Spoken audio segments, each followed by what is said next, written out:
先ほど午前9時に日本の南で台風15号が発生しました。今後も北上を続け、今夜には紀伊半島にかなり接近する恐れがあります。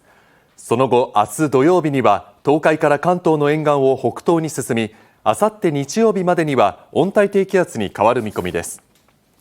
明日朝までに予想される雨の量は近畿や東海で200ミリ、関東甲信でも120ミリに達するところがあるでしょう。土砂災害、低い土地の浸水、河川の増水や氾濫に警戒が必要です。